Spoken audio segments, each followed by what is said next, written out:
All right, here's our program.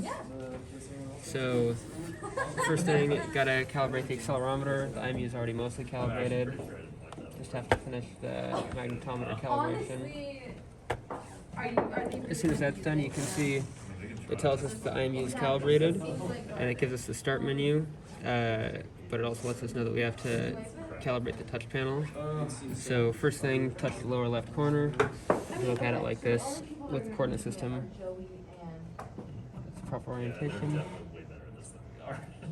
You can see every time I touch a corner, it's prompting us to touch the next one, so we know that it registered.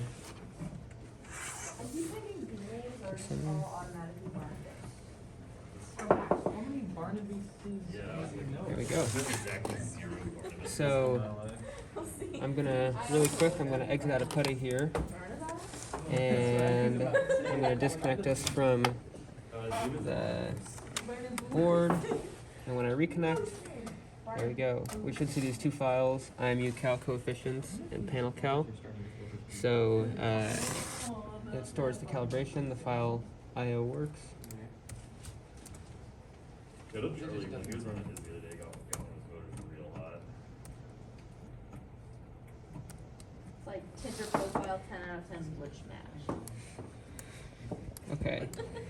We get back into PuTTY here, and you see that it says IMU calibration file detected and touch panel calibration file detected. So it's reading those calibration files that are stored on the board. Next thing is a bit of a special feature, unique feature to our code, and that's we have a special, we can zero the IMU, because the IMU is not really all that good at actually finding zero. So we just get a level and level up the platter.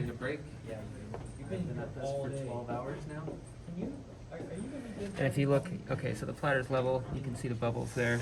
If you look here, I'll read position, and you can see IMU position. Those first two are pitch angle and roll angle. It's actually closer than they usually are. They're usually out by 30 or 40. These are milliradians, not degrees. But if I go ahead and hit Z, it zeroes the IMU. We hit the position again, and you can see the IMU position is reading 0 across the board right here. So now we're all leveled up. Yeah. Next, let's take a look at touch panel calibration. So you notice I hit P here, and all this came up. So P is giving us a few things. It's giving us the IMU position. This is pitch angle, roll angle, and heading. We don't really use heading for anything, but it reports it anyway. It gives X position on the touch panel and Y position on the touch panel, and it also gives you true or false for contact. So if I go and we'll just test the calibration here, this should be minus 80 in X and minus 40 in Y. I hit P, there we go, minus 80, minus 40, and we get true for contact. So I'll just take a couple more points to make sure our calibration is good. It's pretty much the same as what 0, 0, like 80, 40, 80 minus 40, yeah, looks good. You can also hit any key that's not one of the keys listed, and it'll print the menu again.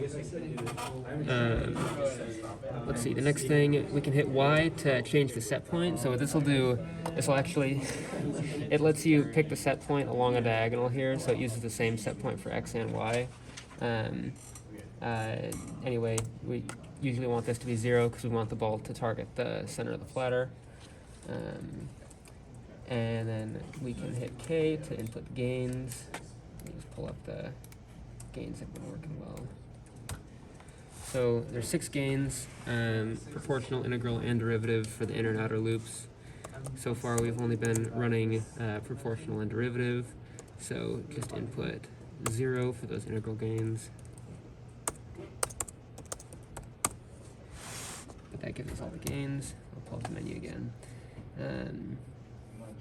Then we can hit W and turn on our closed loop control, so you can see it activate. I'll tilt the panel here, but I hit W and it'll bring it up to level. You can see it is very level because of our zeroing method. And then if we set a ball on top, it'll try to balance. This hardware is not great, so we'll see how well it actually does. Yeah. These gains are tuned for one of the other piece of hardware that was working earlier. So yeah, that's what we got on this one. But there should be another video in our portfolio showing it balancing for 4 minutes on the other hardware. So it did work pretty well when we had it working on the other one. Let's see.